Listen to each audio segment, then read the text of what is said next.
नमस्कार सम्मानित दर्शकबृंद आपनारा दुआर सरकार कैम्पे बृद्ध भाता विधवा भाता प्रतिबंधी भातार जन्य आवेदन करें तारपर आपनादेर नामटा मेन लिस्टे माने जेई लिस्टे उठले आपनारा टाका पाबेन सेई लिस्टे उठेছে कि उठेनी किभाबे बुझबेन एछाड़ाओ কিভাবে সেটা চেক করতে হয় আপনার গ্রামে কাদের কাদের নাম রয়েছে সমস্ত কিছু কিভাবে চেক করবেন বিস্তারিত আজকের এই ভিডিওতে আমরা আলোচনা করব। অবশ্যই ভিডিওটি উপকারে আসবে, শেষ পর্যন্ত দেখতে থাকুন। চ্যানেলে নতুন হলে চ্যানেলটিকে সাবস্ক্রাইব করবেন আর যারা ফেসবুক থেকে দেখছেন পেজটিকে ফলো করতে ভুলবেন না। আপনাদেরকে কিছু জিনিস আমি আগে বলছি, ভালোভাবে বুঝবেন, তারপর আপনাদেরকে কিভাবে চেক করতে হবে ব্যাপারটা বলে দিচ্ছি। দেখুন, পশ্চিমবঙ্গ সরকারের অর্থাৎ গভর্নমেন্ট অফ ওয়েস্ট বেঙ্গলের যেই পেনশনগুলো রয়েছে, পশ্চিমবঙ্গ সরকারের সমস্ত সামাজিক যে পেনশন প্রকল্প রয়েছে, বৃদ্ধ ভাতা, বিধবা ভাতা, প্রতিবন্ধী ভাতা, জয় জোহার, তপশিলি বন্ধু, লোকপ্রসার শিল্পীদের জন্য যে ভাতা, তারপর মৎস্যজীবীদের জন্য যে ভাতা ইত্যাদি ইত্যাদি যে ভাতাগুলো রয়েছে, মানে 60 বছর হলে যে পেনশনগুলো পায়, সমস্ত ভাতা বা পেনশন প্রকল্প, সমস্ত প্রকল্পকে এক ছাতার তলায় নিয়ে এসেছে আমাদের রাজ্য সরকার এবং একটি পোর্টাল খোলা রয়েছে জয় বাংলা বলে। তো আপনাদের সমস্ত তথ্য এই জয় বাংলা পোর্টালের ভিতরেই আপলোড করা থাকে। আপনাদের অ্যাপ্লিকেশন আইডি, যেমন লক্ষ্মীর ভাণ্ডারের সমস্ত কিছু দেখা যায়, কবে আপনার ব্যাংকে টাকা ঢুকলো, আপনাদের সমস্ত তথ্য সমস্ত কিছু দেখা যায়। ঠিক সেরকমই এই পশ্চিমবঙ্গ সরকারের জয় বাংলা পেনশন যে প্রকল্পটা রয়েছে, তার যে পোর্টালটা রয়েছে, এর ভেতরেও কিন্তু সমস্ত কিছু দেখা যায়।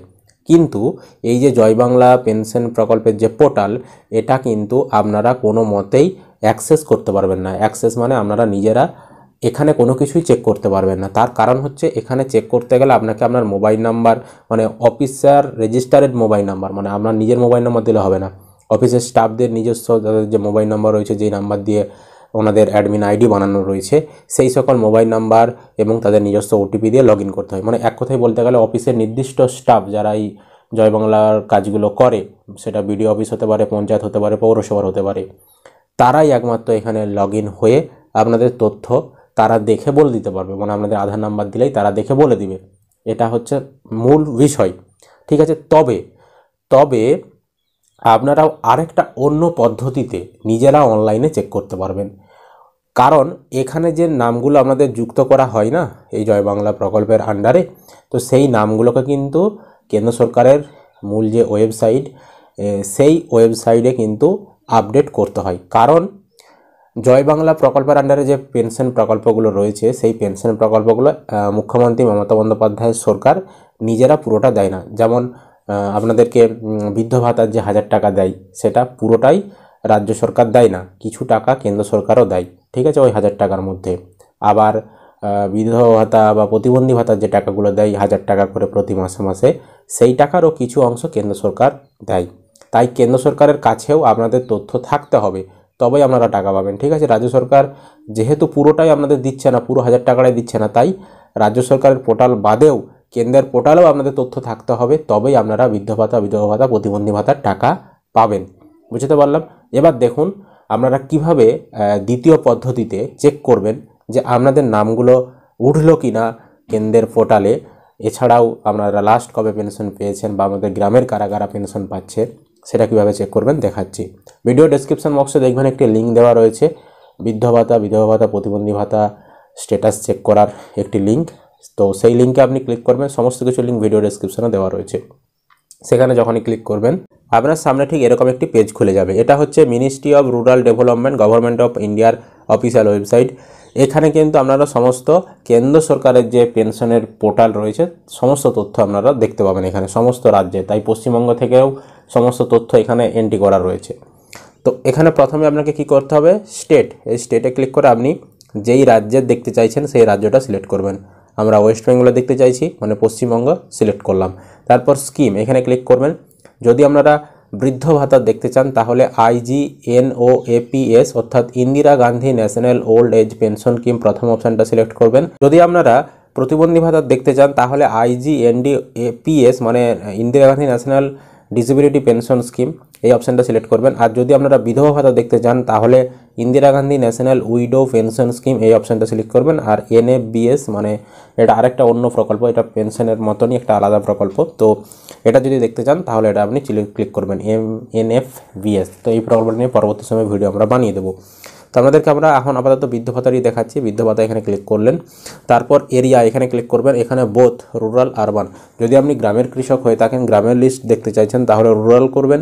আর যদি আপনি পৌরসভা বা শহরের আরে লিস্ট দেখতে চাইছেন তাহলে আরবান করবেন। তো আমরা গ্রামের দেখতে চাইছি, রুরাল করলাম। তারপর এন্টার গিভেন কোড, এখানে আপনাকে এই যে এখানে একটা কোড দেখাচ্ছে, এই কোডটাকে বসাতে হবে।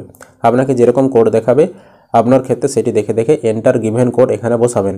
তারপর সাবমিট বোতামে ক্লিক করে দেবেন। যখনই আপনি সাবমিট করবেন এখানে সমস্ত তথ্য আপনারা দেখতে পাবেন। এবার নিচের দিকে আপনি পেজটা স্ক্রল করবেন। স্ক্রল করার পর এখানে দেখতে পাচ্ছেন বাম দিকে ডিস্ট্রিক্ট অর্থাৎ জেলার নাম দেখতে পাচ্ছেন। তো এই জেলার নামের মধ্যে আপনি যেই জেলা দেখতে চাইছেন সেই জেলাটা আপনি সিলেক্ট করবেন। তো আমরা এখান থেকে জেলা সিলেক্ট করলাম। জেলা সিলেক্ট করার পর ওই জেলার আন্ডারে যতগুলো ব্লক রয়েছে, বা আপনি যদি পৌরসভা সিলেক্ট করেন সেক্ষেত্রে আপনার পৌরসভার নামগুলো সমস্ত কিছু চলে আসবে। এবার আপনি যার দেখতে চাইছেন যেই ব্লকের বা যেই পৌরসভার, সেটা আপনি সিলেক্ট করবেন। এবার যখনই আপনি ব্লক সিলেক্ট করবেন, এবার সেই ব্লকের আন্ডারে যতগুলো গ্রাম পঞ্চায়েত রয়েছে সমস্ত তথ্য এখানে চলে আসবে। পৌরসভার ক্ষেত্রে সমস্ত ওয়ার্ড নাম্বার এখানে চলে আসবে। এবার আপনি যেই গ্রাম পঞ্চায়েতে দেখতে চাইছেন সেটা আপনি এখান থেকে সিলেক্ট করবেন। তো আমরা আপনাদেরকে একটা দেখাচ্ছি। ধরুন এখানে আপনি ভগবন্তপুর 2 গ্রাম পঞ্চায়েতে দেখতে চাইছেন। তো আপনি এখানে সিলেক্ট করলেন। সিলেক্ট করার পর এখানে দেখবেন সমস্ত লিস্ট আপনাকে দেখিয়ে দেবে। স্যাংশন অর্ডার আইডি নম্বর, বেনিফিশিয়ারির নাম যিনি পাচ্ছেন তার নাম দেখাবে, তার বাবার নাম বা স্বামীর নাম দেখাবে, বয়স কত, জেন্ডার কি দেখাবে, কোন স্কিমের টাকা পাচ্ছে দেখাবে, কিভাবে টাকা পাচ্ছে, ব্যাংকে না ডিবিটির মাধ্যমে, আর পিএফএমএস রেজিস্টার্ড আছে কি নেই, সমস্ত কিছু এখানে কিন্তু দেখাবে। এবার এইখানে কিন্তু আপনি ওই গ্রাম পঞ্চায়েতের এখন পর্যন্ত যতজনের নাম লিস্টে উঠেছে সমস্ত তথ্য আপনি বা সবার লিস্ট কিন্তু আপনি এখানে দেখতে পাবেন। এবার আপনি কোনো একজনের স্পেশালভাবে দেখতে চাইছেন, তাহলে আপনি কিভাবে দেখবেন? এখানে দেখুন তার যে স্যাংশন অর্ডার আইডিটা রয়েছে, এই WB দিয়ে S দিয়ে যে নাম্বারটা রয়েছে, এই নাম্বারটাতে আপনাকে ক্লিক করতে হবে। এখানে যখনই ক্লিক করবেন ওই ব্যক্তিটির যে ব্যক্তিটির আপনি দেখতে চাইছেন তার সমস্ত তথ্য এখানে দেখাবে। তো এইখানে দেখুন বেসিক ইনফরমেশন, তার নাম দেখাবে, স্ট্যাটাস কি রয়েছে দেখাবে, স্যাংশন অর্ডার নম্বর দেখাবে, তার বাবার নাম বা স্বামীর নাম দেখাবে, তার ঠিকানা দেখাবে, কোন স্কিমের টাকা পাচ্ছে দেখাবে, বয়স কত, জেন্ডার কি, আর লাস্ট পেনশন মান্থ দেখাবে। তো এখানে লাস্ট পেনশন মান্থ ডিসেম্বর 2023 দেখাচ্ছে, মানে লাস্ট এই উপভোক্তাটা ডিসেম্বর 23-এর টাকা পেয়েছে। তো এবার জানুয়ারি 2024-এরও টাকা পাবে। ইতিমধ্যেই কাল থেকে টাকা দিয়ে দিয়েছে, এখনও ওয়েবসাইটে আপডেট হয়নি। খুব শিগগিরই এখানে দেখবেন জানুয়ারি 2024 আপডেট এসে যাবে। এইভাবে আপনি যদি লিস্টে দেখতে পান যে আপনার নাম চলে এসেছে, তাহলে কিন্তু আপনি এবার টাকা পেতে শুরু করবেন। বৃদ্ধ ভাতা বা বিধবা ভাতা বা প্রতিবন্ধী ভাতা যারই আপনি চেক করে দেখতে পাবেন লিস্টে নাম রয়েছে, আপনি তার টাকা কিন্তু পেতে শুরু করবেন। এখানে নাম উঠে গেলেই আপনারা কিন্তু টাকা পাবেন, কারণ এটা কেন্দ্র সরকারের পোর্টাল। এখানে নাম আসা মানেই আপনি কিন্তু টাকা পেতে শুরু করে দেবেন। আর যদি আপনাদের এখানে কোনো লিস্টে নাম দেখতে না পান, সেক্ষেত্রে বুঝবেন এখনও কেন্দ্রের পোর্টালে আপনাদের তথ্য আপডেট হয়নি। হয়তো রাজ্য সরকার আপনাদের অ্যাপ্রুভেল দিয়ে রেখেছে, রাজ্য সরকারের আপনি দুয়ার সরকার ক্যাম্পে আবেদন করেছেন, আপনাদের আবেদনগুলো সব অ্যাপ্রুভ করে দিয়েছে, কিন্তু এখনও এই যে কেন্দ্রের যে ওয়েবসাইট, এই ওয়েবসাইটে এখনও নাম তুলেনি, সেই কারণেই আপনারা এখন টাকা পাচ্ছেন না। আর কেন্দ্রে যে ওয়েবসাইট সেখানে একমাত্র নাম উঠবে যখন নির্দিষ্ট কোঠা রাজ্য সরকারের যে রয়েছে সেই কোঠা যতদিন না পর্যন্ত শূন্যপদ সৃষ্টি হচ্ছে ততদিন কিন্তু নতুন নাম এখানে যুক্ত করা যাবে না। এইখানে যখনই কেউ ধরুন একজন মারা গেল, ঠিক আছে, বা একজনের নাম বাদ চলে গেল, তখন আবার নতুন একজনের নাম ঢুকলো। এইভাবে কিন্তু ধাপে ধাপে ঢোকানো হয়, কারণ রাজ্য সরকারকে একটা নির্দিষ্ট কোঠা দেওয়া রয়েছে যে ওয়েস্ট বেঙ্গল থেকে এতজন বৃদ্ধ ভাতা পাবে, রাজস্থান থেকে এতজন বৃদ্ধ ভাতা পাবে। তো সেই কোঠাগুলো ইতিমধ্যেই পূরণ হয়ে রয়েছে। যতক্ষণ না সেই কোঠা থেকে কেউ কমছে বা কেউ মারা যাচ্ছে ততদিন পর্যন্ত নতুনদেরকে ঢোকানো যাবে না, বা সরকার যতদিন না কোঠা বাড়াচ্ছে ততদিন কিন্তু নতুনদেরকে ঢোকানো যাবে না। আশা করি বিষয়টা বোঝাতে পেরেছি। সমস্ত প্রয়োজনীয় লিঙ্ক ভিডিও ডেসক্রিপশনে দেওয়া রয়েছে, সেখান থেকে আপনারা ক্লিক করে ডাইরেক্ট ওয়েবসাইটের ভেতরে প্রবেশ করে যেতে পারবেন। ভিডিও ভালো লাগলে লাইক করবেন, ইউটিউব থেকে দেখলে চ্যানেলটাকে সাবস্ক্রাইব করতে ভুলবেন না, আর যারা ফেসবুক থেকে দেখছেন পেজটিকে ফলো করে রাখবেন।